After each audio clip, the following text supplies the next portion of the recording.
Thank you, buddy. Appreciate your work. Tell me your first name again. Yeah. Thank you, Scott. Yes, sir, this way.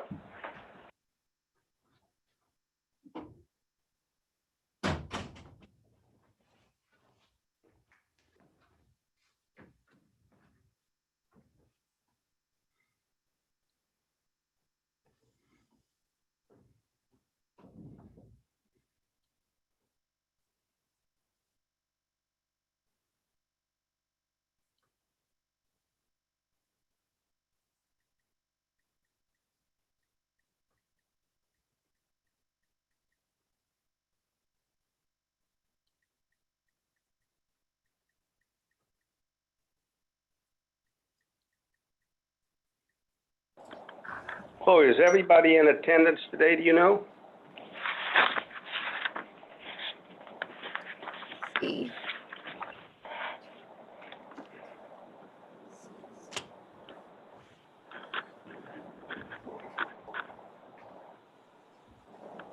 I believe so. Yes, Charlie. And we're live on YouTube and the webinar has started. Our attendees are in. So whenever you'd like to get started. Okay, well, why don't we get going? Thank you. I'd like to welcome everyone to the December 16th meeting of the City of Charleston Planning Commission meeting. My name is Charlie Carish. I'm chairman of the commission. With me today are commission members Jimmy Bailey, Erica Harrison, Donna Jacobs, Angie Johnson, Sunday Lempesis, Harry Lassane, and Sean Flug. The commission members are volunteers and are appointed by Charleston City Council. I know I appreciate their work, and I know you do as well. The way we'll run the meeting is I'll read an item for the agenda into the record. Then we'll hear from the applicant. Then we'll hear from anyone that is in favor of the application, anyone opposed to the application. Then we'll let the applicant respond to anybody that's opposed or any other final comments. Then we'll close the public hearing, and the commission members will discuss and make a recommendation, motion, and so forth. Then we'll go to the next item on the agenda. Mr. Morgan, would you introduce the staff members and let me know if there's any items on the agenda that are deferred or have changed? Sure. Thank you, Mr. Chairman. So I'm Christopher Morgan. I'm planning manager here at the City of Charleston. Tonight, also assisting with the presentations to Planning Commission will be Lee Batchelder, our zoning administrator. Philip Overcash will be helping with technical issues. Chloe Stuber helps keep the meeting running. Anna Harp will be overseeing the subdivision presentations, but there's not one of those because that one is actually deferred. That is the Finn McCall LA has been deferred. And then Meg Thompson, our Director of Business and Neighborhood Services, will be speaking on one of the issues. And Marcy Grant is our clerk who helps us put together our minutes for these meetings. Great, thank you, Christopher. We'll go ahead and start the meeting. Number one is rezonings. Number one is 14 F Street, West Side Peninsula, TMS number 4631603041, approximately 0.10 acres. Request rezoning from diverse residential DR1 to diverse residential DR2F. Mr. Morgan. Yes, thank you. This is so 14 F Street in the West Side. This is just off King Street, kind of in the area between King Street and the 26 overpasses. It is the HFI area that is now technically part of the West Side neighborhood in the city. And it's a request, as Mr. Kerr said, from going from DR1 to DR2F. If you all can see my cursor, can you all see my cursor on the screen? Okay. Yes, sir. What you see along the 1726 corridor here, the overpasses, is DR2F zoning and DR1 zoning. And this particular parcel is DR1. Across the street from it is all DR2F. And so essentially what they are asking is to get the same zoning as across the street. And also recently there was a rezoning up in this area to DR2F as well. This neighborhood is a mixture of houses. There are a couple of churches in here, and then it is adjacent to other affordable housing owned by the Housing Authority here further to the south of H Street, and then a future, we call it the low line affordable housing that will be at the end of F Street in this location where I-26 begins to bend and join into the Septima Clark Parkway. I'll show you some more slides here. This is in our urban area of the city. So the requested zoning is in keeping with the character of an urban area of the city. This is from our current comprehensive plan. This is an aerial image of the site. It's a vacant site. There are other houses in the area. There's a church in this area. I believe there's another church further down the street here. Leon's Oyster Facility restaurant is over in this location here at the corner of King Street. And there are other restaurants further out towards King Street. This is a neighborhood that has very narrow streets. So parking is obviously an issue, but the applicants will be dealing with making sure they meet all the city's required parking in the area. It also backs up to what will be the future low line property. It's been purchased from the railroad and ultimately will be developed in the fashion of the low line. City Council just last night endorsed the overall concept plan for the low line. Here is another aerial of the property. Again, you see the nearby church right here. I believe there is another church down the street, and here's I Street leading in from King Street. And here's the property from Google Street View. Again, vacant. You see the overpasses of I-26 back there, and where the low line will pass through is just in this area here. Here's a view down F Street, and a view up F Street to the north. So our recommendation based on the plan and the surrounding character is for approval, and this comes to the Planning Commission for your recommendation. Thank you, Mr. Morgan. I think we have the, Chloe, do we have the applicant with us? I'm not seeing him on the list. I just sent him a message to see if he's signed in under a different name. But Robert, if you are on Zoom, but you're signed in as under a different name, if you can find the raise hand option and raise your hand and let me know so that I can promote you to a panelist and give you audio and video permissions. So maybe, Charlie, we can just give him a second just in case he is signed in under a different name. That'd be fine. That'd be fine. I don't think we have anybody, I see we don't have anybody to speak or any written comments on this as well. Is that correct? That's correct. Okay, thank you. So we'll wait a second and see if he can get on.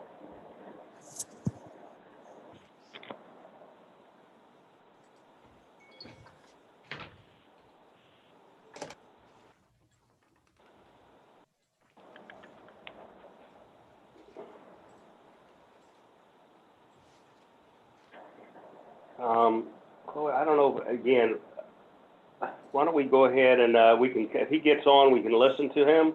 But why don't we see, since there's no one to speak and no one signed up to speak, see if any commission members want to comment or have any questions or a motion in the meantime.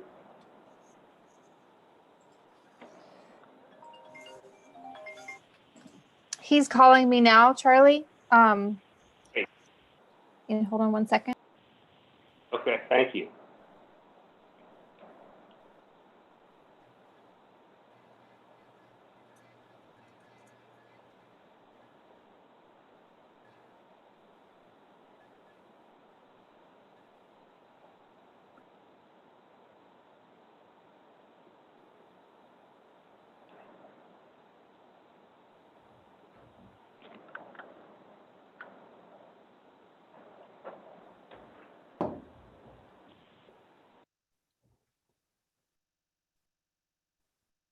You some time to get on. Right.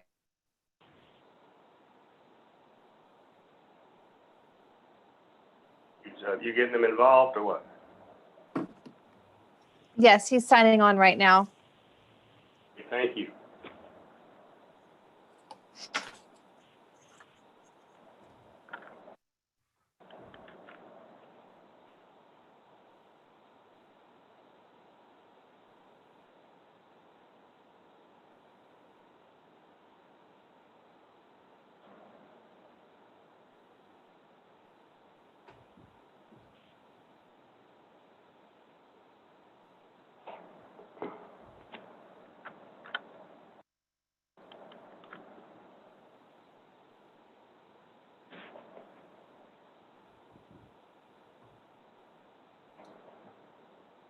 see him showing in the attendees list now. Yeah. Robert, you are now a panelist, so as soon as you get connected to audio and video, I don't know if you can hear me yet, but you should have access to unmute your microphone and please share your video. Should be good. Yes. Y'all see me? Okay. Go ahead. Hey there, how's everyone doing tonight? Good, thank you, sir. Do you want me to get started on, Go ahead. Thank you. So 14 F Street is currently a vacant lot directly behind Leon's. We call it the Alphabet Streets in the West Side neighborhood. This particular property used to be approximately a 3,500 square foot building. The building got torn down maybe 15 or 20 years ago, and there's currently an old foundation on it with TVs, mattresses. It's been a dumping site for the last couple years.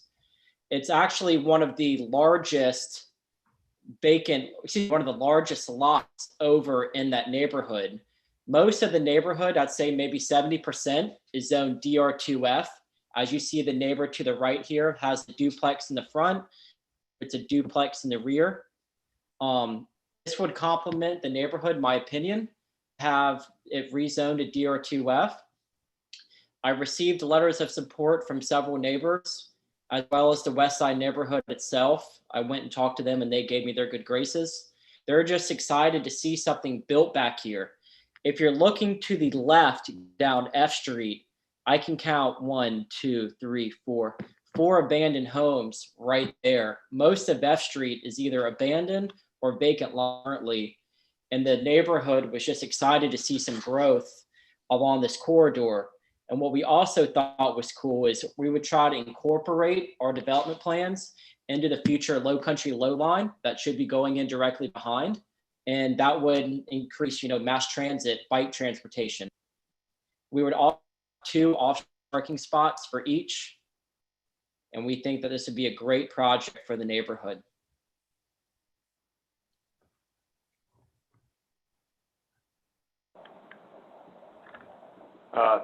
Thank you, sir. I don't want to cut you off. Are you finished? Do y'all have any questions for me regarding the rezone?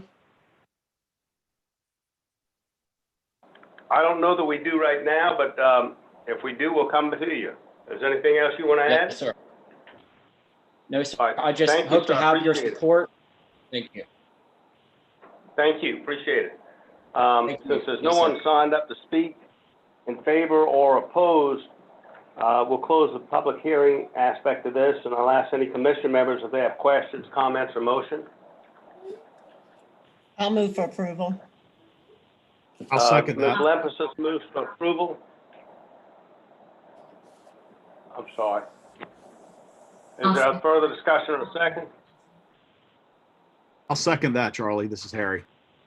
Great. Mr. Lassane seconds the motion. Any other comments or questions? If not, we'll do a roll call vote. There's a motion to approve this application by Ms. Lemphasis, seconded by Mr. Lassane. Mr. Bailey? Aye, in favor. Thank you. Ms. Harrison?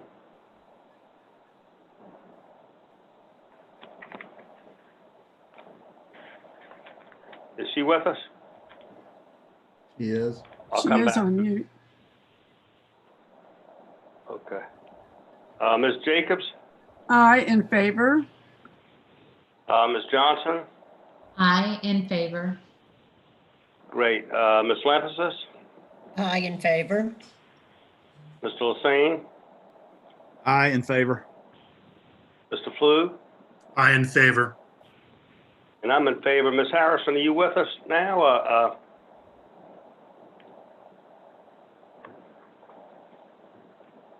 I don't hear, but that's She's still muted. set. Okay. She Well- is, and she's on mute. Erica, can you Okay, well- unmute? She doesn't know what she can do. Okay. Okay. Give us- Well, there's 7. give us a thumbs up. Go ahead. I'm sorry. Yeah. Give him a thumbs up. You give us a thumbs up? Yes, she is. Okay, great. So I'm gonna assume that's a positive. So there's 8 in favor and none opposed. Thank you. Number 2 under rezonings is 578 Meeting Street, East Side Peninsula, TMS number 45901-03031, 2.13 acres, request rezoning from general business, GB, and light industrial, LI, to mixed-use workforce housing, MU1WH, and to rezone a portion of TMS number 45901-03031, approximately 1.25 acres from Old City Height District 2.5-3, classification to Old City District 3.5 classification. Mr. Morgan? Okay, this is the former Regis Milk Company that closed a number of years ago, 5-6 years ago, maybe longer, from its operation here on Meeting Street. Nearby neighbors include a church to the north that was built about 10 or 15 years ago, the Grant Homes, which is affordable housing owned by the Charleston Housing Authority, a new mixed-use multifamily and retail facility here, and a little bit further down the street is the 180 Place, and to the south is affordable housing owned by the Charleston Housing Authority. Also to the rear is more affordable housing owned by the Charleston Housing Authority, and then a large lot owned by Charleston Water System that holds a very large water storage tank. The property was split zone from many years ago. Not exactly sure why it had GB zoning along Meeting Street, because the whole property was used industrially, but that is the way the zoning was. And then it also had 2 designations for its height. It had a 5-story district here at the front, and then a 2.5 to 3-story designation to the rear. The applicant is interested in changing to the MU1 Workforce Housing District, which would be, it has the allowance of unlimited density only held in by the heights and the overall site plan on the property. Of course, the MU1 links with limited business, so that means that they are not looking to have any businesses that would be open from beyond 7 a.m. to 11 p.m. So that's good for kind of neighborhood friendliness. And then they would seek to change their height district from the 2.5, 3 district to the 3.5 classification back in this area here. I'm going to show you some more images of the property. Of course, this shows in our urban core in our current comprehensive plan. That is the area for the densest designations and the larger building footprints. Here is the property with a pure aerial, and you see a lot of it is asphalt. Almost the entire site at present is impervious service. You see the very large water tank here to the east, the church to the north, and the construction site that now is the large mixed-use project directly across the street. Here's an oblique image. Again, there is also another church I neglected to mention that is in the southeast corner of the property. And here are some images from Meeting Street. You can see the industrial nature of a lot of the buildings, and from Stewart Street, and from the back fronting on Nassau, and from Stewart and Nassau here. Looking in the distance, there's the large water tower, which is 40-50 feet tall here. There's also a new 5-story office building, the Addison building, that fronts on UG Street in this location. Let me back up here. So we have all of this info here for you. The density, again, is in line with what would be in the urban core, and the heights we think are appropriate given that the front facing height is a 5-story district, and the rear is impacted by this large water tower that's over in this area, and then greater heights that are fronting to the north with 5 stories there. So it's kind of surrounded on several sides by either taller structures or greater height allowances. This also relates to an ordinance amendment that we're going to discuss tonight for the Old City Height District in reference to the 2.5, 3-story district, but they have put in their request to go up to the 3.5 district for that rear portion of the site. And of course, any new development on the site would also be reviewed by the Board of Architectural Review. I also neglected to point out that this site is a very appropriate place for mixed use and multifamily development because it is on the future Low Country rapid transit line, bus rapid transit line that will be coming down Meeting Street. And in fact, we'll have a stop in the Meeting and UG Street area. So very appropriate location for density. With all that information, staff is recommending approval. We're happy to answer any questions. Thank you, Mr. Morgan. Are the folks from Thomas and Hutton with us, Chloe? Yes. And I've just promoted them to panelists.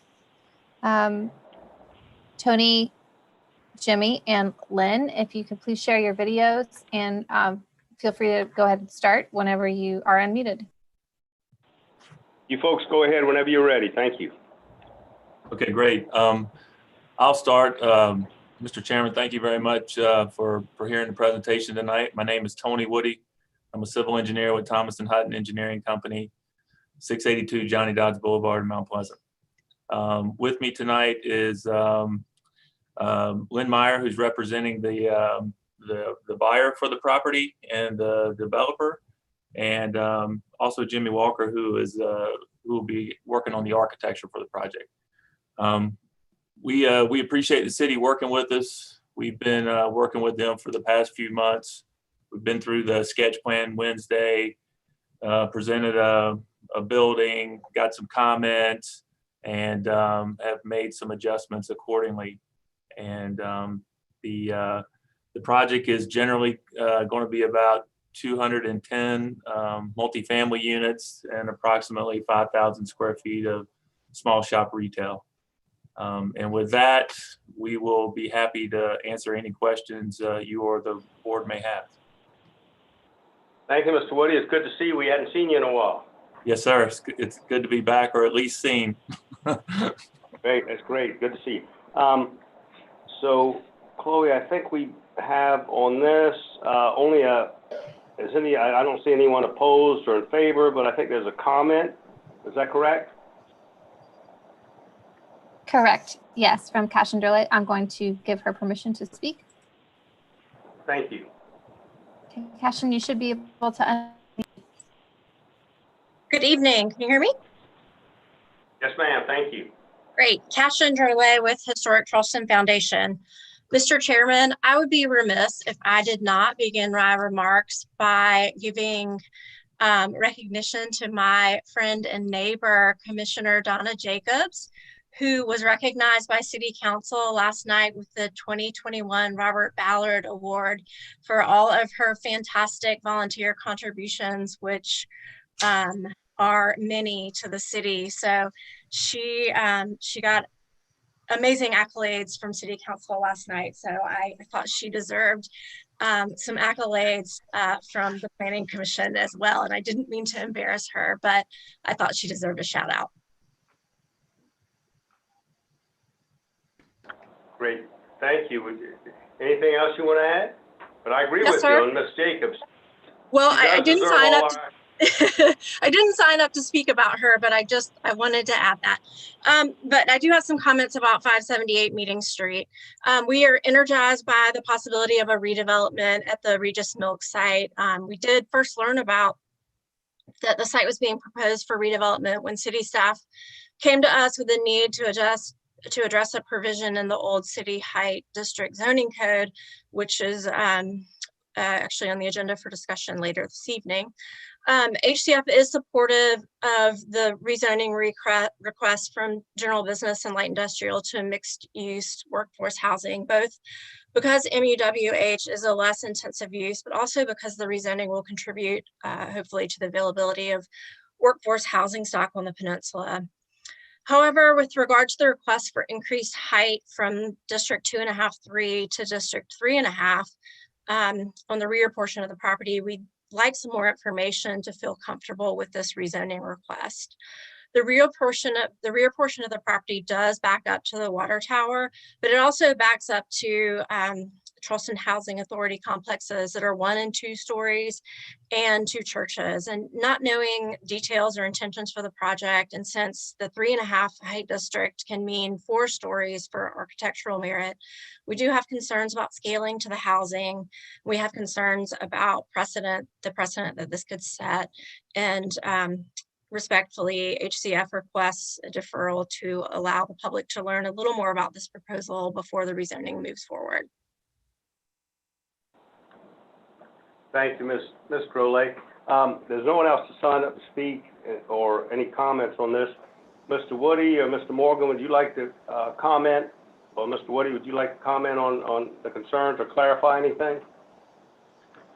Well, thank you. Yes. We are asking for an increased height to the height district 3.5. And I mean, that is, I mean, it's a 3.5 foot height district. Doesn't mean you get a 4 that's only 6 feet tall. It basically means that the additional 4 is pulled back from the edge of the building. So what we're asking for should not overwhelm the buildings to the rear. We've also been through this with the city staff, and as Christopher Morgan said, they are supportive. The only way that we get the extra half story is through architectural merit. So in other words, it would be a building that is over and above what would typically be built in order to get the extra half floor. And even with that, it goes through the BAR, which is also open to the public and available for comment. And so the comments about the height and its appropriateness can be made at that point. So we would like to move forward with the city's recommendation. Thank you, Mr. Woody. Chris, would you like to add anything on this, Mr. Morgan? I guess I would point out a couple of things.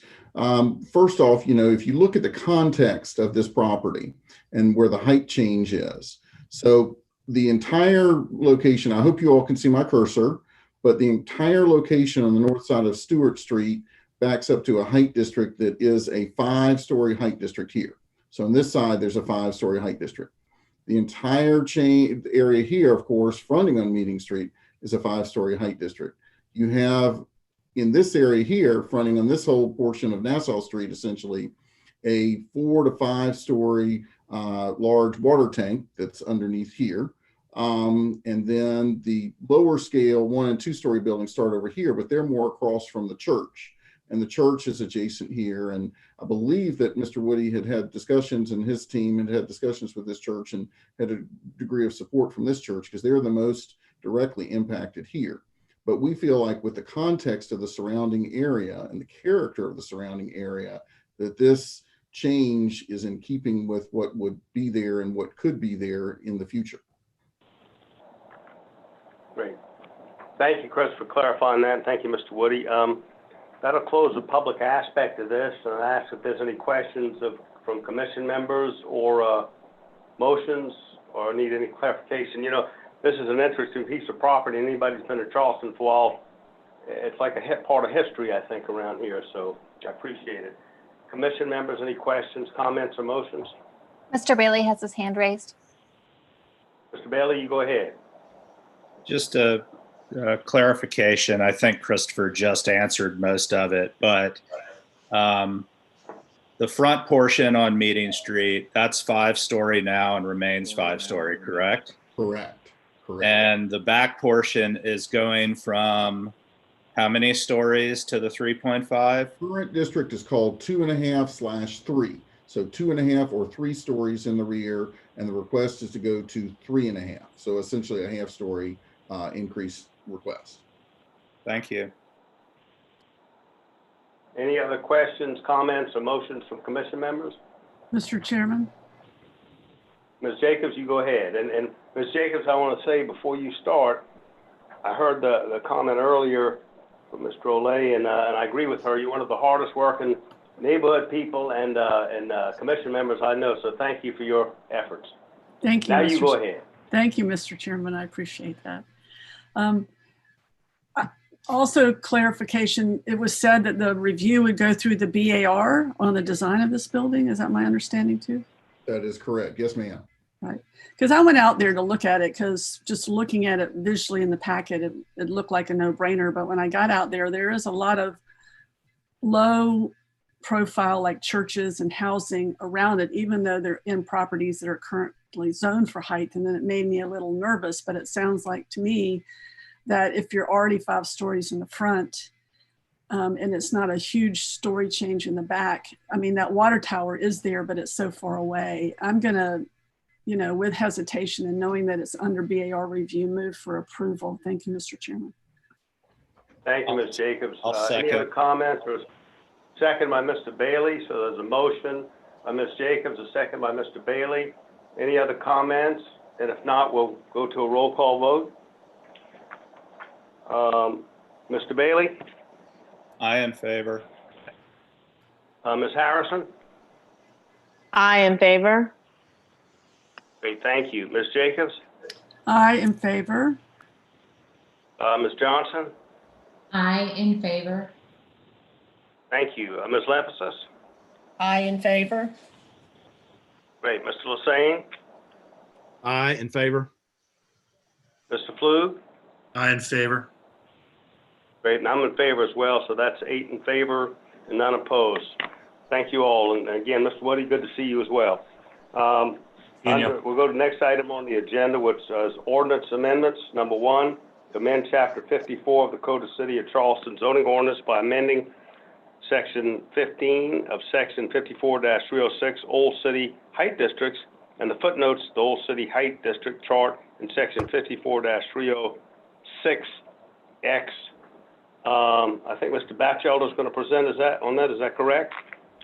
Yes, thank you, Mr. Karish. So, good evening, board member. I'm sorry. Good evening, commission members. I wanted to speak briefly about this. So you just heard a rezoning for 578 Meeting Street to increase the height zone.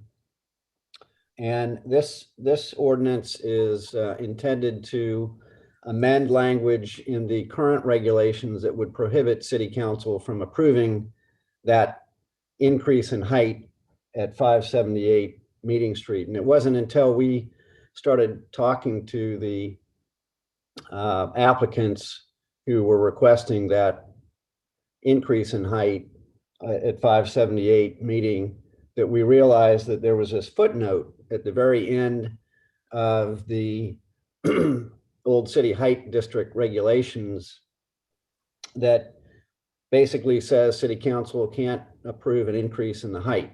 And that's footnote 1 at the end of that chart that is part of the ordinance, and you see it on the screen right now. So the primary purpose of this ordinance is to remove that language from this footnote.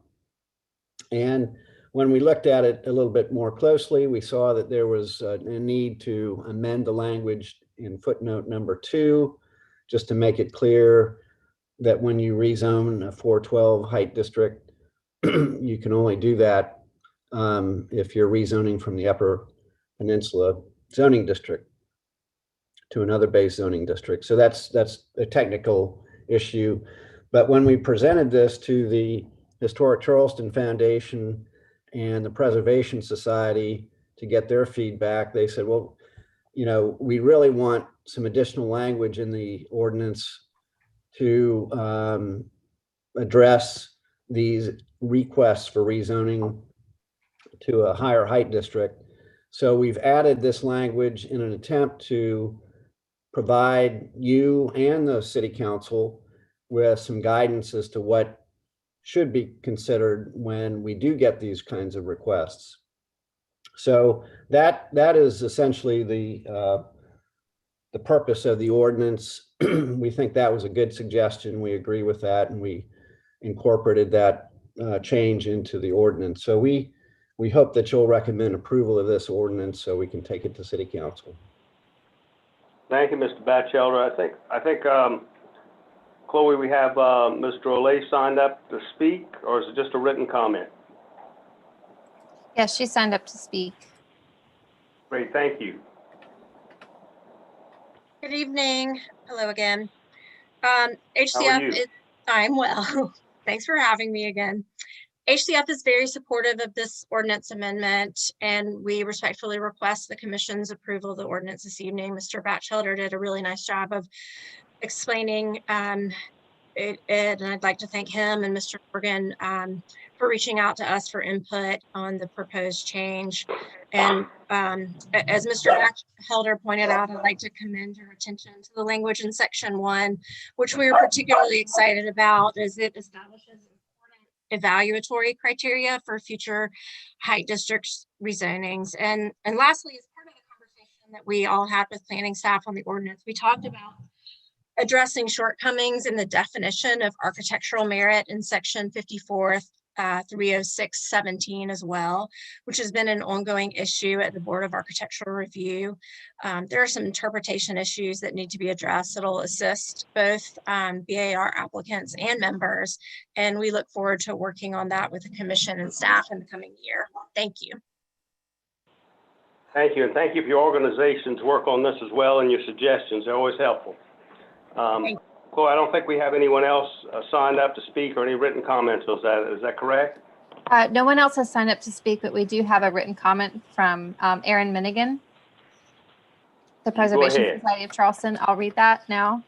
Yes, ma'am. So Aaron Minigan, 147 King Street, the Preservation Society of Charleston, says that PSC would like to thank city staff for engaging us on this ordinance language change. We have long advocated for the need to put in place criteria for the Planning Commission to evaluate height district rezoning requests.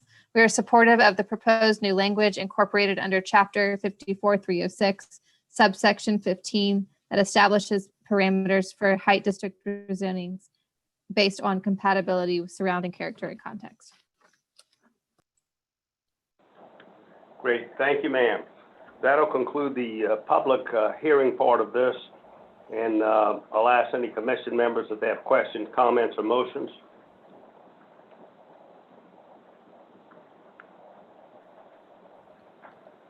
No comments, questions, motions? I'll make a motion to approve. Great. Mr. Bailey, I think Mr. Bailey moved to approve. Is that correct? That's correct. Oh, great. Thank you, Mr. Bailey. I'll second the motion. Great. Ms. Jacobs seconded the motion. If there's no other comments, we'll do a roll call vote. Mr. Bailey? Aye, in favor. Ms. Harrison? Aye, in favor. Great, thank you. Ms. Jacobs? Aye, in favor. Ms. Johnson?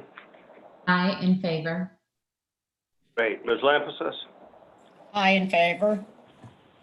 Great, thank you. Mr. Lassane? Aye, in favor.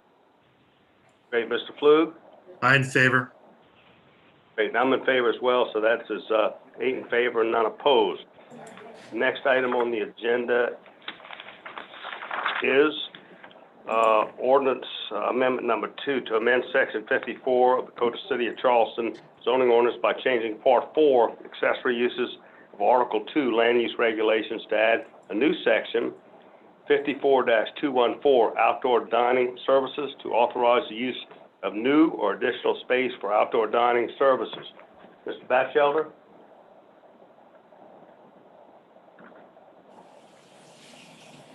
Let me unmute myself. So thank you again. So the purpose of this ordinance is to give some relief to our food and beverage industry and take what we've been doing on an emergency basis since May, where we have allowed outdoor dining on private property and sidewalks under certain circumstances.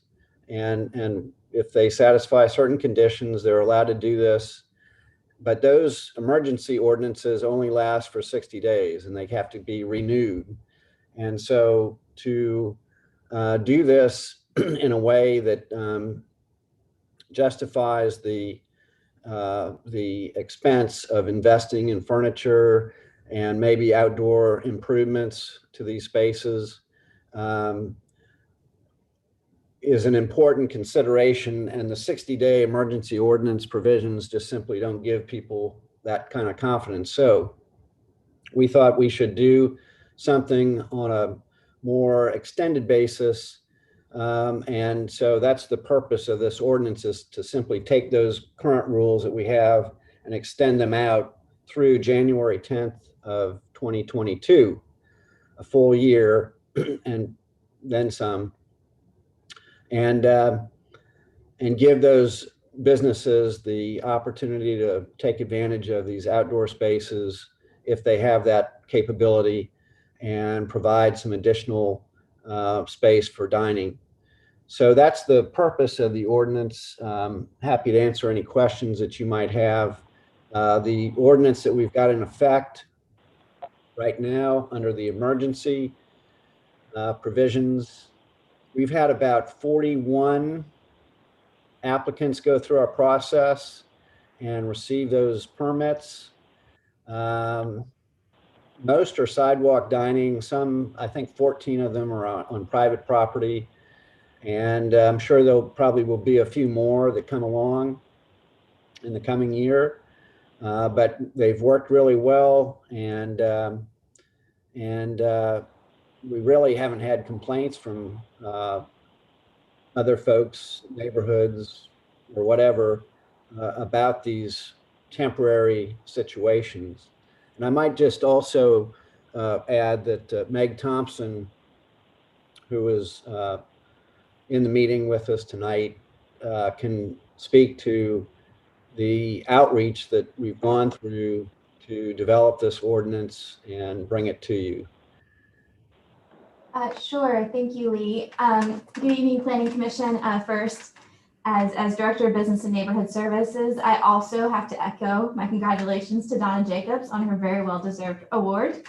But from my business services hat, we developed this ordinance over the summer when there were some restrictions on outdoor versus indoor dining. Currently, there are none for the state. However, just because there are not restrictions does not mean that there are still people who are nervous about dining indoors. I count myself among them. This ordinance gives restaurants the opportunity to provide diners with an outdoor option to keep those patrons interested. Like Lee said, this has been really positive. This longer term approach has gone to a group I staff, the Restaurant Advisory Group, that was formed during COVID to kind of look over these kinds of things. They are very supportive of giving them kind of a longer term. This anxiety about each 60-day renewal was kind of getting to them. So the idea that they can have this for a little bit longer is comforting. And switching back to neighborhood services, I'll echo what Lee said. The response has been overwhelmingly positive, very little to no complaints, and generally thankful from neighborhoods to be able to keep supporting their neighborhood businesses.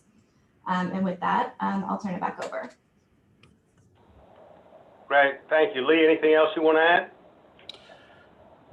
Only if you have questions, I'll be happy to answer those. Okay, great, thank you. I appreciate y'all's work. I had a question about any complaints, and y'all have answered that, so that's good to know. And it sounds like we're going to have to take Ms. Jacobs out for dinner outside somewhere when we're through all this. But anyway, I think we have a couple of folks signed up to speak. Chloe, whenever you're ready. Yes, we also have two commissioners with their hands raised. Do you want to recognize them first, or do you want to go to the public hearing portion? Mr. Bailey has his hand raised. Go ahead, Mr. Bailey, you go ahead. I just wanted to ask, does this do exactly what we're doing now on a emergency basis? It just converts to the I can't remember the date, next year or in 2 years. Essentially, yes. And it also grandfathers everyone who's already received a permit. The one change is that going forward, it would prohibit this within 150 feet of residential uses. Correctly? Thank you. That's true, but there is a provision in this ordinance that would allow somebody to pursue outdoor dining under this ordinance, even if it's within 150 feet. And that means going through the Board of Zoning Appeals and receiving their approval for those kinds of situations. But generally speaking, we're going to see the same type of outdoor use that we're seeing right now. Correct.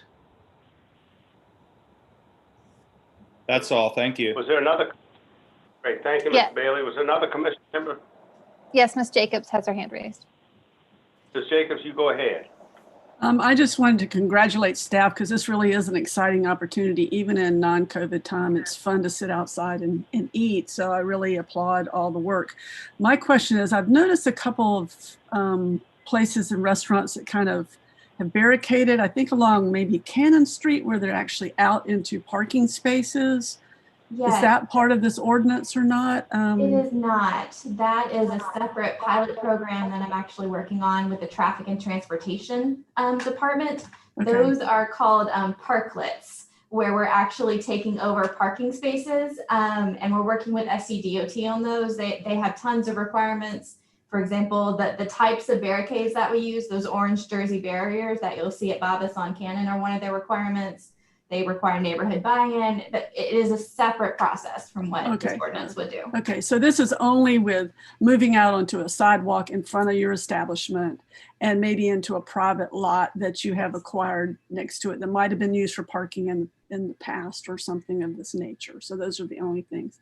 My other question was, when I read through it, I got kind of caught up in all the encroachment language. You feel that the businesses are comfortable with how that language is? Because I was reading it going, oh my God, I'm lost. So I just wanted to make sure it wasn't too complicated for the actual restaurants to say, do I even qualify? Sure. So when we first went through this, there were a lot of questions because they thought, this is something that's supposed to make life easier. Why is it so very long? Yeah. And basically it's that we have to waive a lot of requirements. Basically, we had to say that this doesn't apply any longer. So it's all the language saying that takes up space. When we put this out to the restaurants, we have a 1-page online application. And we also did I think I got it down to a 1.5-page summary of the requirements. Perfect. Okay. And what is the reasoning behind a sunset date if we feel this is such an exciting opportunity? So that was our compromise with our legal staff. Okay. There's a feeling that we don't have enough data yet. So if we do get to a point where our foot traffic is back to normal on sidewalks, where people do need all of those parking spaces, we want to be able to switch back if needed. Got it. Okay. Thank you so much. I appreciate that. Thank you, Ms. Jacobs. Any other questions, commission members? And if not, we'll go to the people that want to speak. Chloe, you go ahead whenever you're ready. Okay. Councilmember Seekings? Have you got me? Yes. Yeah, good to hear from you. I hope you're well. Well, Mr. Chairman and fellow council and members of the Planning Commission, first and foremost, let me thank you from the bottom of my heart and from the bottom of the heart of City Council. We don't get to come before you very often, and thank you for your service. It is unthankful, it's difficult, and in this time of COVID, I realize how difficult it can be. And so thank you for your service to our city and to our citizens. You probably have the hardest job that we ask any citizen to do, and you do it with grace. So thank you so much. I say that not as a setup to ask you to do something for me, but really to simply say thank you, and we don't do it enough. I signed up to speak tonight to commend to you as much as I can to adopt this ordinance and to send it back to City Council for ratification. I want to thank Meg Thompson for all her hard work on this and many other initiatives during the pandemic and during our shutdown that have really helped businesses that have struggled. As you all know, we are a tourist destination and we are partners with the tourist business and the hospitality industry. We have the ability to geofence King Street. And if you look at the geofencing data from March, April, and May of the traffic on King Street, as opposed to January and February, we literally went from a robust, busy city of 30 to 40,000 people a day on King Street to, on the lowest days, effectively zero. And that hit right at the heart of our hospitality industry. I mean, and if you look worldwide, what industry has been hit the hardest? It is hospitality. We are a hospitality city. And so you can just imagine, and I'm not telling you anything you don't know, you can just imagine the struggles that the industry has had. Of all the things that have happened during the COVID challenges, this ordinance that was built into our emergency ordinance has helped immeasurably. And if you have seen any of the very creative uses of this ordinance that the many people have taken advantage of it have done. It's been really fantastic.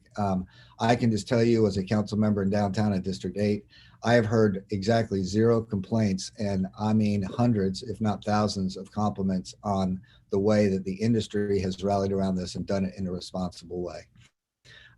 So I commend this to you in response to Commissioner Jacobs, who, by the way, congratulations again. I got my 2 cents in last night. I'll leave that alone, but congratulations. I agree with you on the sunset provision on this, and I predict with some certainty that we will be back to you again asking for an extension, if not to take out any limitation or sunset in this ordinance. But I learned a long time ago that the enemy of good is better.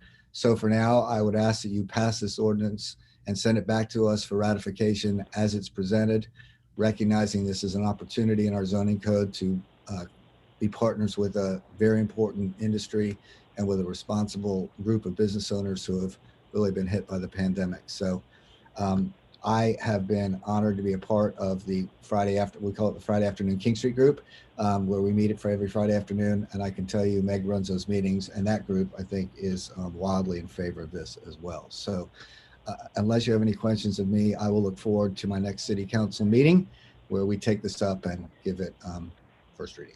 So thank you all very much. Thank you, Mr. Seekings, and thank you, Mr. Seekings, and thank you for your long and hard work for our city as well. We appreciate you as well. I think Ms. Brole has signed up to speak as well. Is that correct? Yes. Okay, Cashin, your microphone's been enabled. Thank you. Good evening, Cashin Drole with Historic Charleston Foundation again. HCF is really excited to see this provision for outdoor dining space move from emergency COVID-19 related ordinances to the zoning code to give it a little bit of permanency, and we respectfully encourage you to approve the ordinance this evening. The emergency ordinance has been really good for the city in activating outdoor spaces. It's cleaned up the city a little bit. It's added life to sidewalks and parking lots. And residents, tourists, and restaurateurs have really enjoyed it, and it's improved livability in the city. As y'all know, the ordinance before you tonight expires in January of 2022, and we believe that some version of this ordinance needs to be made permanent. And HCF encourages the commission to work with city council, city staff, the Central Business District Improvement Commission, and other relevant boards and commissions to explore all the options so that outdoor dining doesn't expire in 2022. Thank you and happy holidays. Thank you, Ms. Role. I think that's everyone we have signed up to speak, so that'll close the public aspect of this.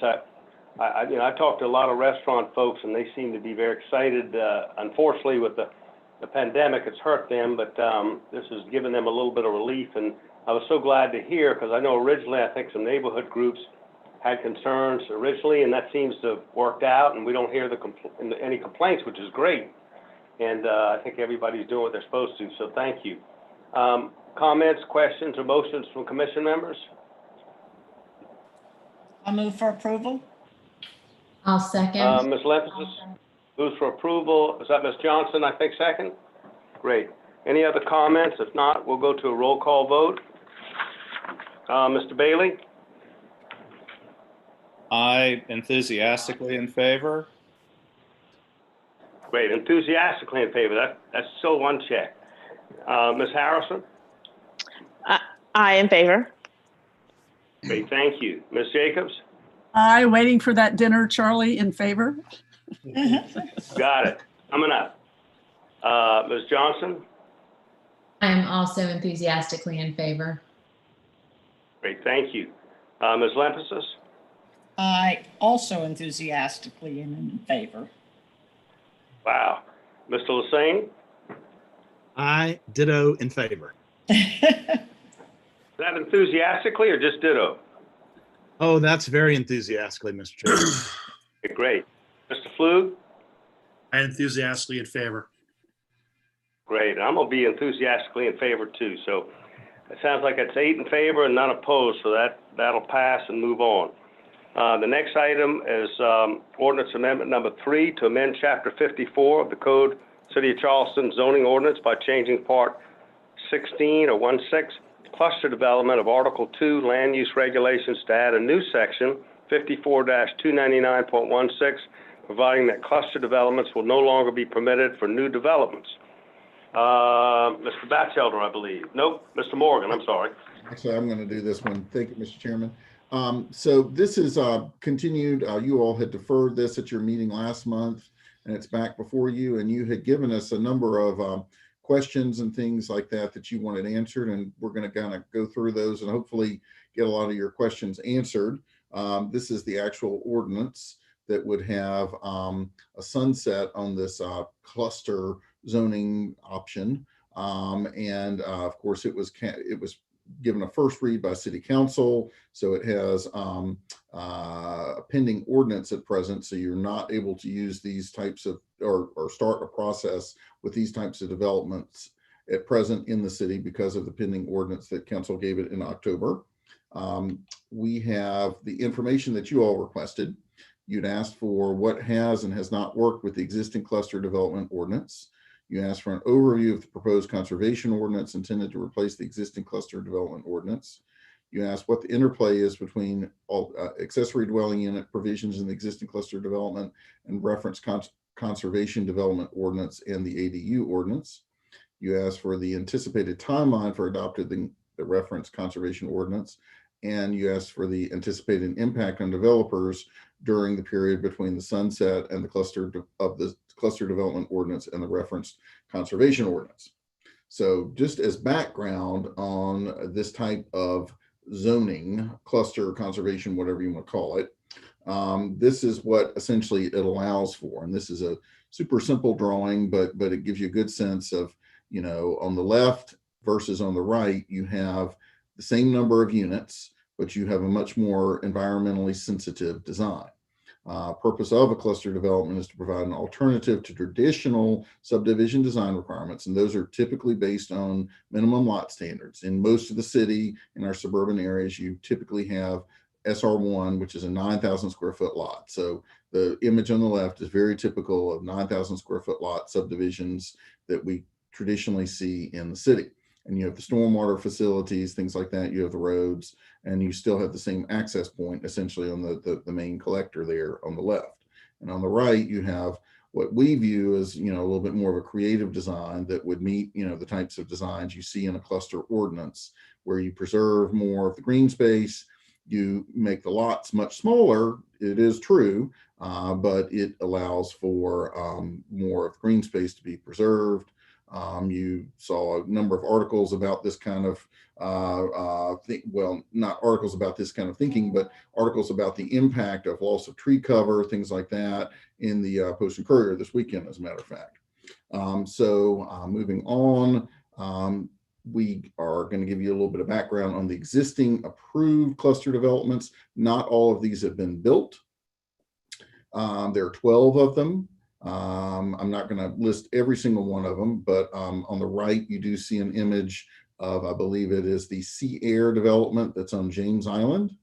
Some quick facts about all of these cluster developments, and I'm happy to answer any questions you all might have about these if you'd like to go in and get some more info. I don't have site plans for all these developments, but I'm happy to try to get some answers for you if you have them questions.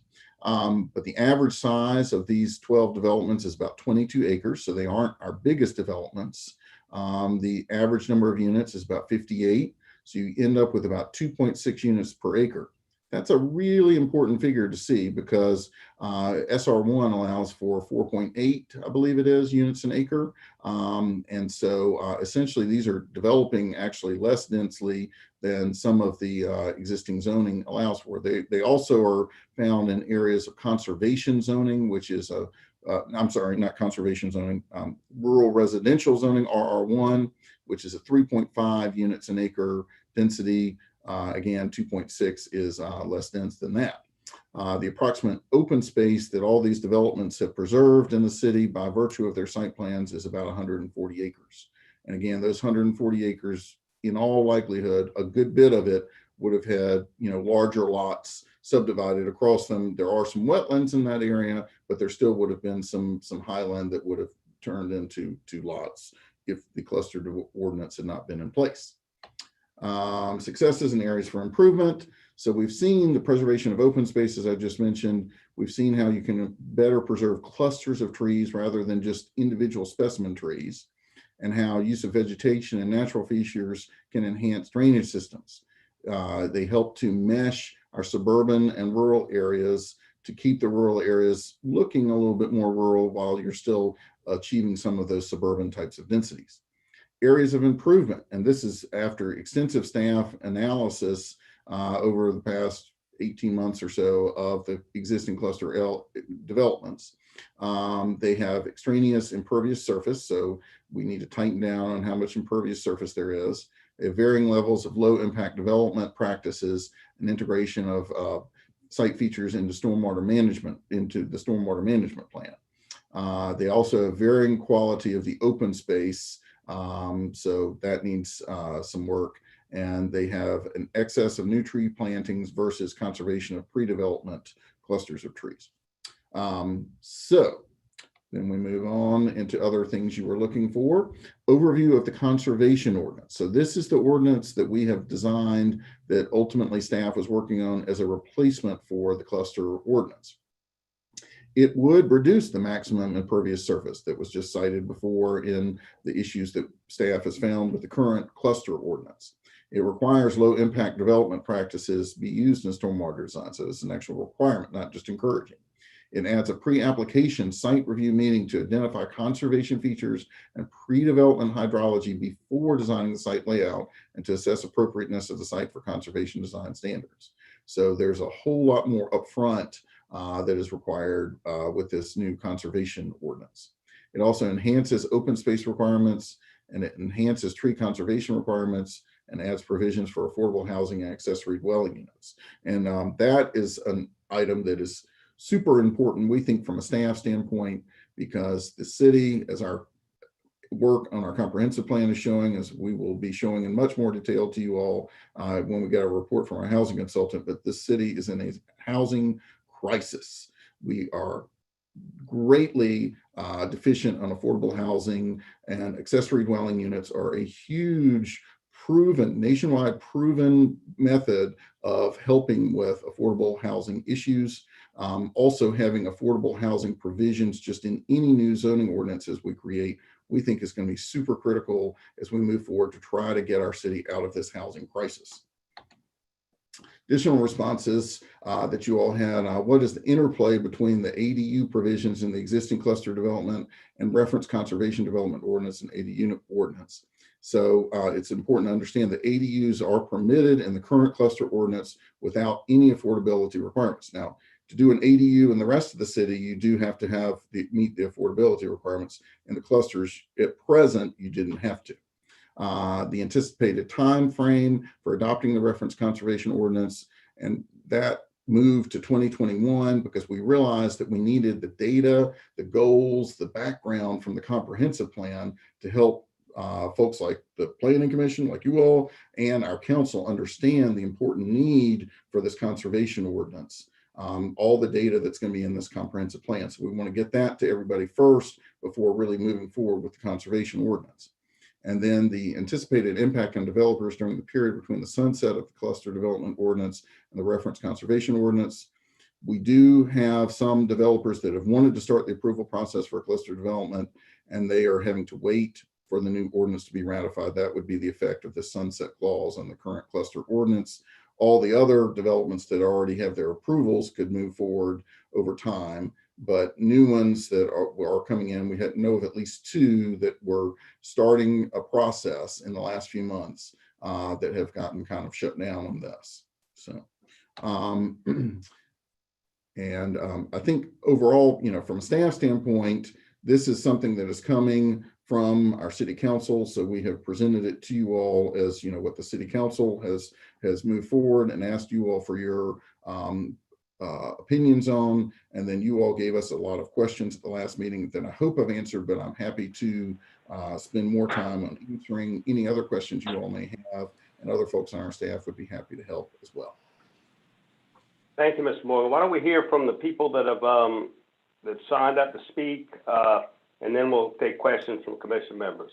Chloe, I see we have Ms. Jackson as well as Councilmember Jackson and Seekings as well as Josh Dick signed up. You go ahead whenever you're ready.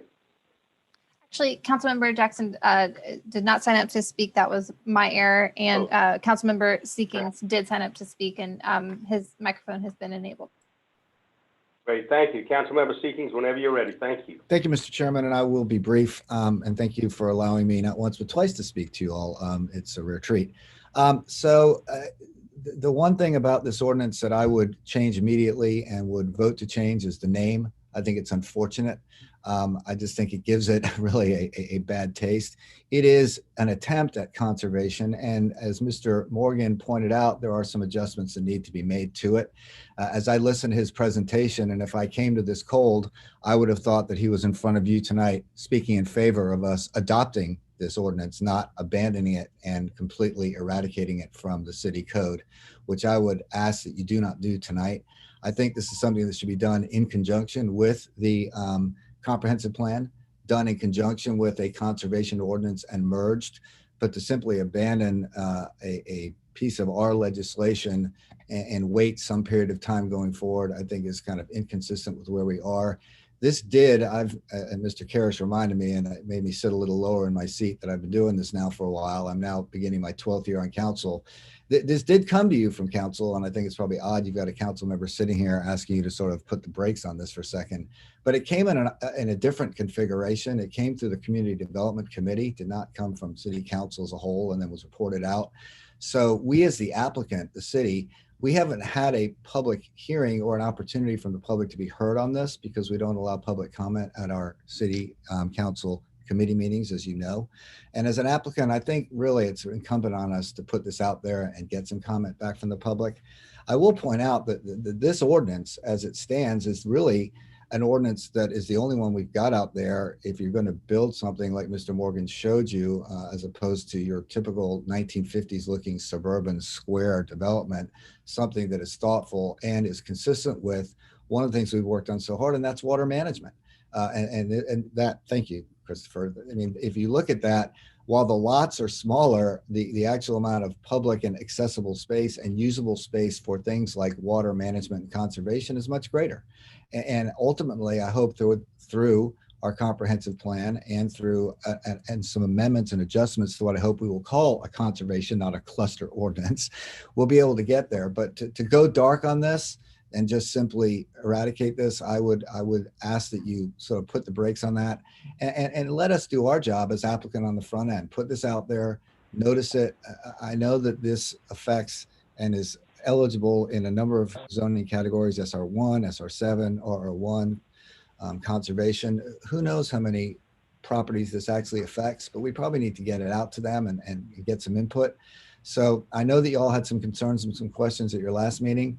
I would ask that you, again, voice those concerns and send this back to City Council to sort of start all over again, consistent with what Mr. Morgan has told you, and I think is consistent with what Mr. Lindsay was doing before he left, and that is to come up and make this ordinance better, but not abandon it. And we'll just simply be shutting down some projects that are out there, and that comes with its own set of issues for us as a council and for y'all as the Planning Commission too. So I probably said more than I want to, but for the reasons stated, I would ask that you think about this, you send it back for us to sort of start all over again. And I do think someone mentioned the article this weekend by Tony Bartlemy in the paper. It was really fascinating to me about the number of trees. If you look at the conventional subdivision design versus what Mr. Morgan has shown you as a conservation subdivision design today that will be allowable under this cluster ordinance, that's exactly what Mr. Bartlemy and his team are encouraging us to do for conservation water management purposes, among other things, and not what you see to the left, which is what we're going to get if we just completely abandon this ordinance. So again, thank you. I'm happy to answer any questions. I will look forward to going back to work, voting in favor of the outdoor dining ordinance and going back to work and starting all over again, along with our planning department, on coming back to you with a conservation ordinance that is consistent with our comprehensive plan as it gets presented. I do want to very quickly mention one other thing before I put myself back on mute and go away from your lives for a while. And that is on the last thing. I know that Councilmember Del Chapo was actually online and didn't sign up to speak, but she wanted to commend to you what you've already done, and that is pass the outdoor dining ordinance. So with that, unless you have any questions for me, Mr. Chairman and fellow council members, I wish you happy holidays, happy voting tonight. I look forward to working with you in the year 2021. Thank you so much. Thank you, Councilmember Seekings, as always. I think Mr. Dix has signed up to speak as well. Is that right, Chloe? Correct, yes. Great. Okay. Josh, your microphone has been enabled whenever you're ready. Okay. Can y'all hear me okay? Yeah. Yes, sir. Thank you. Thank you. I appreciate y'all giving me a few minutes and again, taking another look at this. The presentation that Mr. Morgan gave, we couldn't have done a better job. The cluster development, it does have some flaws and there's are things that we need to work out, but it is a good design practice and something that we shouldn't necessarily just throw out because it doesn't work in a few areas.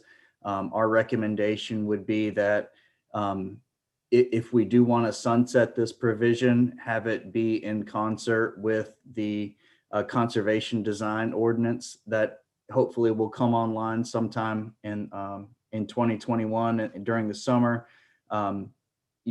It's not perfect, but it is a great asset when it comes to design, and we hope that y'all can allow us to continue to refine it and make it better so that we can continue to grow in a productive way. So thank you for your time. I'm happy to ask or answer any questions and look forward to hearing how y'all discuss the issue. Thank you. Thank you, Mr. Dix. I got to close the public aspect of this. I don't think anyone else has signed up to speak or no written comments that I know of. Is that correct, Chloe? That's correct. Okay, thank you. So that'll close the public aspect of this. I appreciate Council Member Seekings and Mr. Dix's comments, as well as Mr. Morgan's presentations and answers. I've looked at this and I had a chance to talk to a couple of commission members earlier, and I think there are a lot of positive things to this cluster ordinance. I know we got a lot of the negatives based on the James Island issue. But anyway, I'll let other other commission members speak or comments or motions. Ms. Jacobs has her hand raised. Go ahead, Ms. Jacobs, you go ahead. First of all, this is kind of a procedural issue I need to understand. Council has given this a first reading, which is essentially, I hate to use this term, but put a moratorium, like nothing else can be considered at this time until we make a decision or not, or they make a decision or not. Is that correct? I mean, so Correct. no new cluster developments can be considered right now. Correct. Okay. And how long does that go on? Like if we just say we still want to defer this and talk further, how long does that sort of float, sit in existence? That would be in effect until council removes the pending ordinance and, votes it down. So essentially, if we did nothing until we got a good conservation ordinance, nothing happens. I'm sorry. If we do nothing right now, I'm just trying to understand this. If we decide we're not ready to do anything and until we get a conservation ordinance, there still can be no consideration of brand new cluster development applications at this time. Is that correct? Am I understanding that correctly? I mean, council could choose, if it's been with you all for a certain period of time, they could say, okay, well, they haven't given us a recommendation on it, they being the planning commission, so they could go ahead and act on further readings on that ordinance. Okay. Since they haven't gotten a recommendation from you all. Okay. It's just a little procedural thing that was a little confusing to me. If you could go back to that slide, Christopher, just to make sure I understand it with the clustering, the different clusters, one, the existing ones, the one after that one. The existing ones. Okay. I got you. The existing one. So this is what's pending or existing currently, but it doesn't tell us everything that's been done, correct? Well, no, this is every development that had approvals for a cluster development. Period. Some of these have not been completed. Some of these are complete. Okay, so this is the complete list of asked for completed That is in correct. process right now. Okay, so this is it. Okay. And some of these may be marketed under different names than they were going through the approval process under. So the names may sound strange. Okay. And then if we let's say we recommended scenario, if we recommended to approve this sunset without having any process of a conservation ordinance, and council chose to proceed forward with that passage, then we essentially are left with nothing in the float, correct? Right. Nothing that allows this type of development in our code of ordinances. Okay. Somebody could do a PUD. Somebody could go through the Right. process. Okay. But this tool is just out of the toolkit without anything to properly replace it. Okay. I'm gonna hear from some other commissioners first. Thank you. Ms. Limpis Thank is you. Anyone next. else like? Ms. Limpis, you go ahead. Thank you, Charlie. And thank you, Mr. Seekings and Josh for your presentation. I don't know whether to start out by right now denying this ordinance amendment. I was not at the last meeting. I was recovering from some surgery, and I was not able to get in on that discussion. I think that we are moving way too fast on an ordinance that we really took a lot of time to put together. The fact that this is already a pending ordinance and moved by City Council for a first reading. This ordinance was done as an alternative. And I know that one of the challenges has been the by right of this being with an SR1. But if you look at that site plan that Christopher just put up with the normal subdivision, you've got a 9,000 square foot lot that is done with the cul-de-sacs. And then you look to the right and it just forms an interesting design. It's not just block after block after block of lot after lot. It doesn't increase the density. We have had some challenges on the James Island one and the flood issues, and that has created the problem, in my opinion, for this cluster ordinance. To simply throw out this cluster ordinance is totally unacceptable to me. I think there's some flaws. I do agree that we could look at maybe the size of a cap on the size of the acreage and not have 61 acres, but maybe it could be a cap of 25 acres or 20 acres so that it makes it more of the one on the conservation subdivision design. But there's a lot of opportunities that we can refine this ordinance, but we do not need to remove an ordinance so that it does not have the ability to go forward.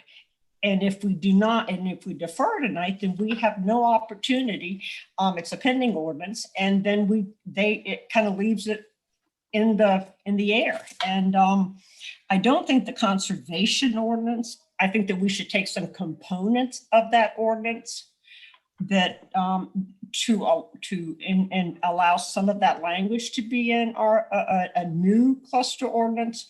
But I am totally want to really make a motion to deny this amended ordinance. That's all I have to say. Somebody can comment.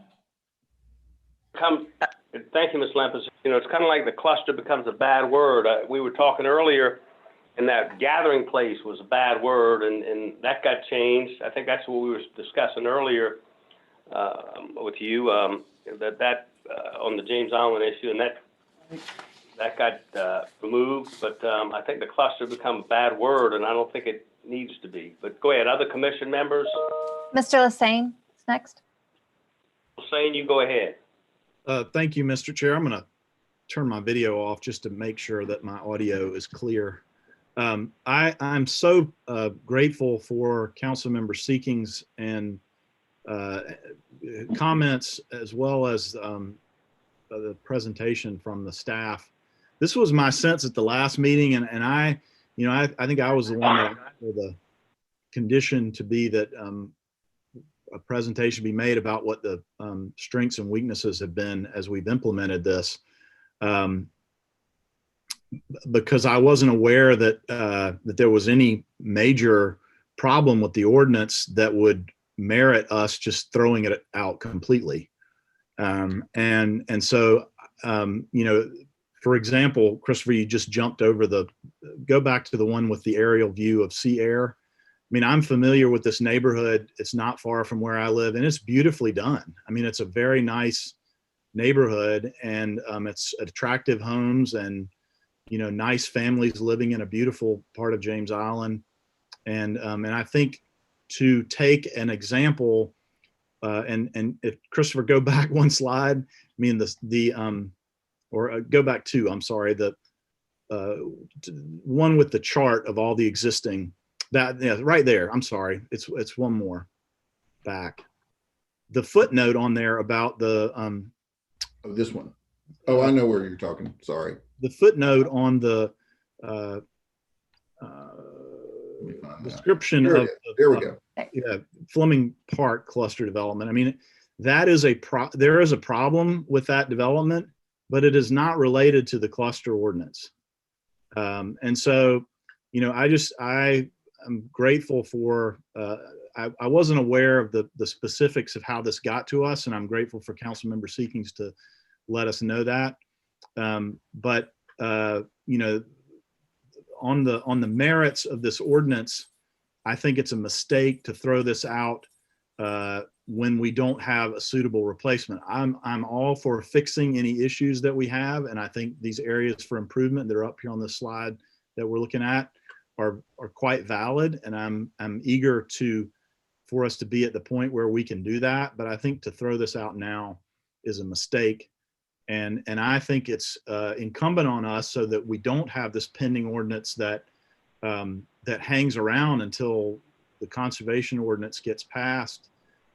It's incumbent on us to go ahead, take a stand on this, send it to council, and they can either vote it up or down.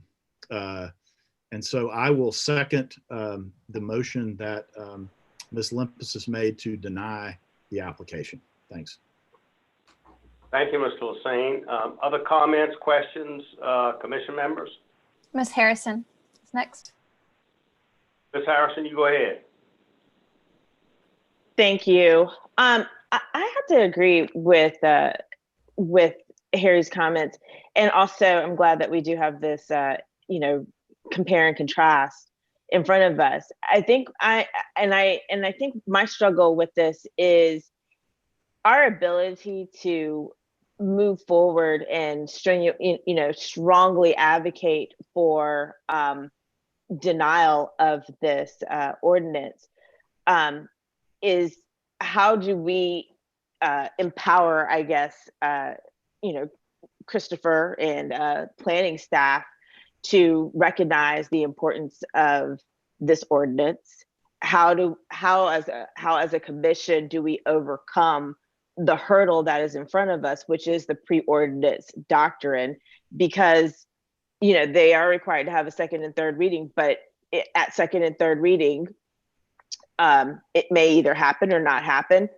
But in order, you know, for it to come to the table and a decision, you know, that does not throw the baby out with the bathwater, how do we get past that hurdle? And I think I guess that might be a question for you, Christopher, or just a question for the rest of the planning commissioners.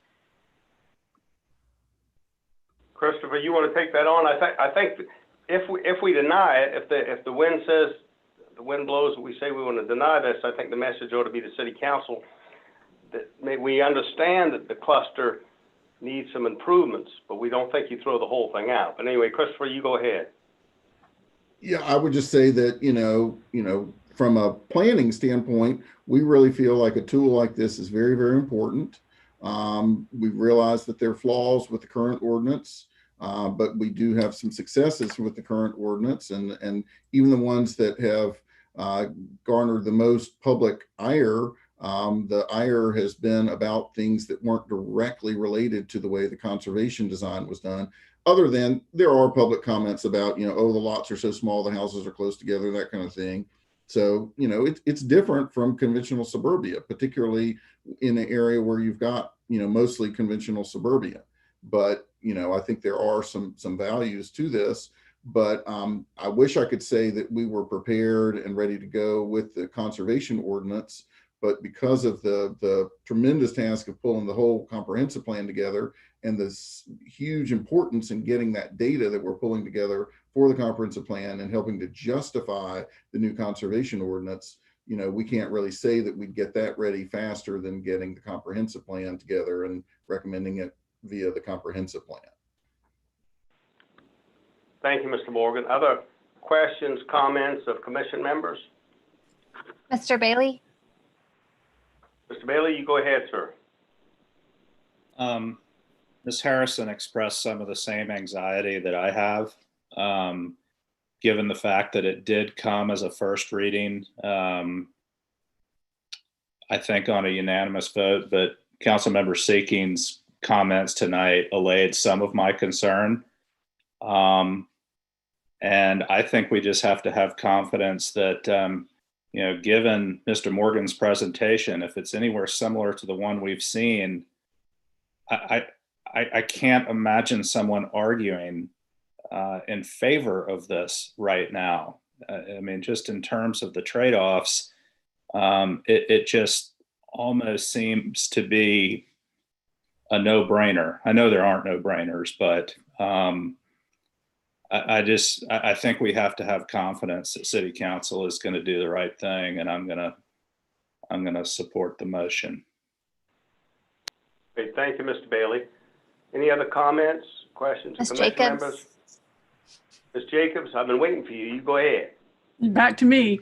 I appreciate everything that everybody said because it just sort of reaffirmed what I was concerned about from the beginning last month when I made a motion to defer, and then we all asked for these things to be clarified and educated and brought up to speed, because anytime you do something for a while, you have successes and failures. And an ordinance like this we're looking at the entire city of Charleston.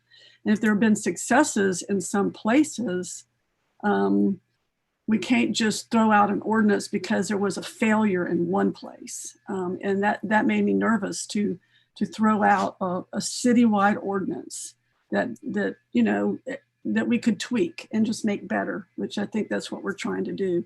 And I would hate what I learned tonight is if we, just sunset this thing and we're left with nothing, it may take us a while to put together an improved ordinance. But right now we have an ordinance under which we can function, and then add the things that we learned from the comp plan. And I think there is enough pressure.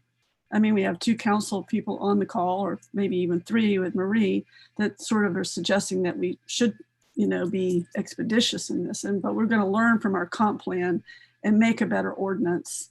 And I look forward also to doing that, and I'm going to support the motion. Thank you very much, Mr. Chairman, for allowing me to speak again. Ms. Ms. Lymphosis. Jacobs, thank you for your comment. Go ahead, I'm sorry. Ms. Lymphosis has her hand raised. Ms. Lymphosis, you go ahead.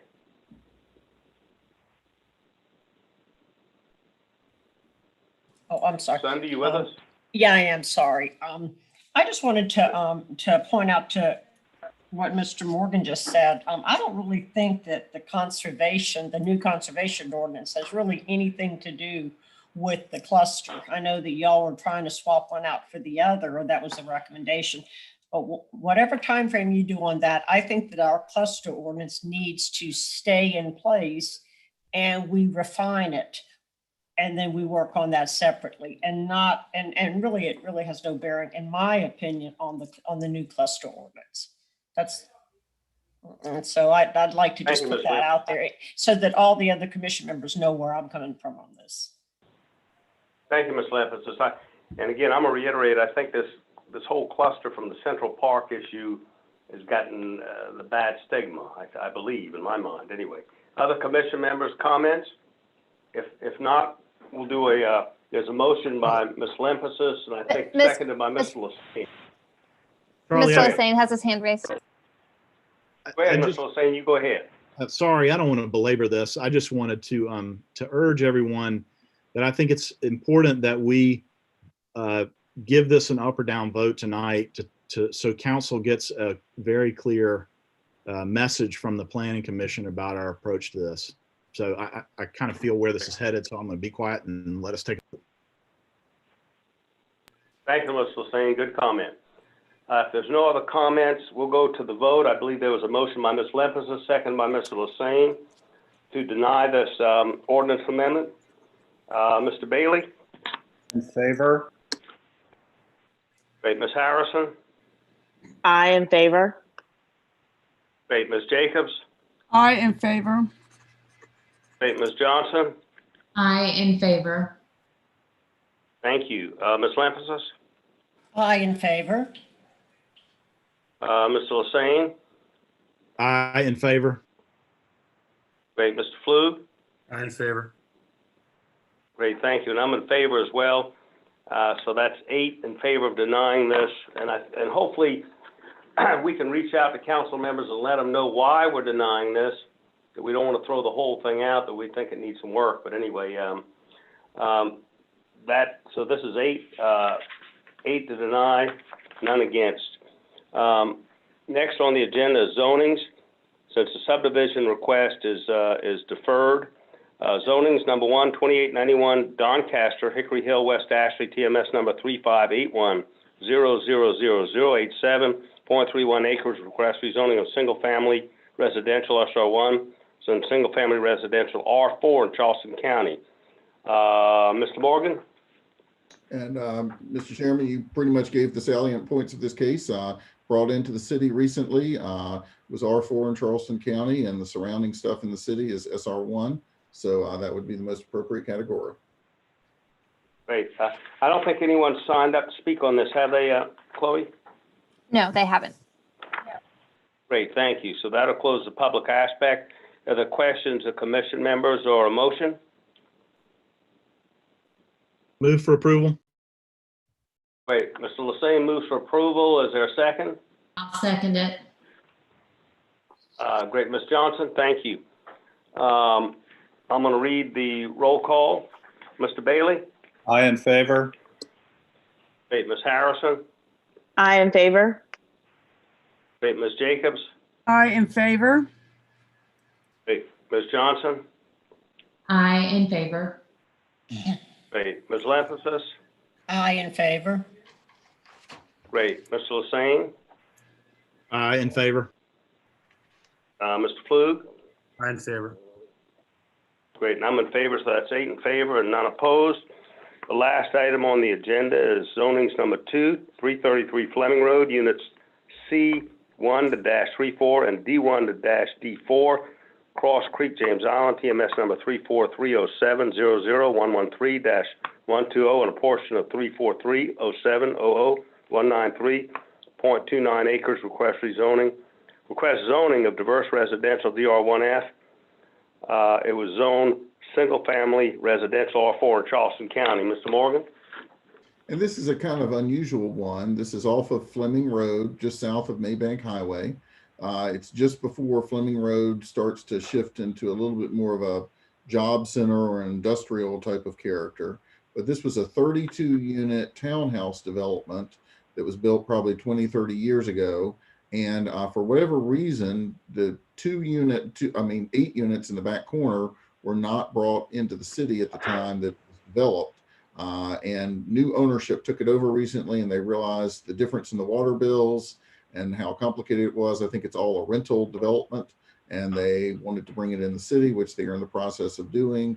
And the zoning that would be needed would match the rest of the complex, which is DR1F.